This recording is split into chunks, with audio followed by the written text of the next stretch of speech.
বদরগঞ্জ উপজেলায় চলছে উপজেলা পরিষদ নির্বাচন। ভোট গণনা শেষ এবং বিভিন্ন কেন্দ্র থেকে ভোট বদরগঞ্জ উপজেলায় আসতেছে। কিছুক্ষণ আগেও এই উপজেলা চত্বরটি ছিল শুনশান নীরবতা, একটা জনপক্ষীও ছিল না এই উপজেলা চত্বরে। এখন ভোট গণনা শেষ হয়ে বিভিন্ন কেন্দ্র থেকে প্রিজাইডিং অফিসাররা, সহকারী প্রিজাইডিং পোলিং অফিসাররা ভোট নিয়ে আসতেছে এই উপজেলা পরিষদ লক্ষ্য করে।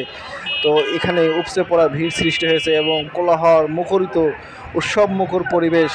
দেখা যাক আজকের ভোটের ফলাফল কি হয়। আমরা অপেক্ষায় আছি কখন ডিক্লেয়ার হয় যে কে নির্বাচিত হলো।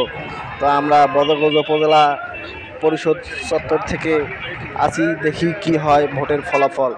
আপনাদেরকে জানিয়ে দেব কে কত ভোটে এগিয়ে গেল। আমাদের সঙ্গেই থাকবেন। আমরা বদরগঞ্জ উপজেলা পরিষদ সংলগ্ন এলাকায় আছি এবং দেখেন উপজেলা পরিষদ সংলগ্ন গেটে লম্বা ট্রাফিক লেগে আছে। পুলিশ সদস্যরা ট্রাফিক নিয়ন্ত্রণে কাজ করছে।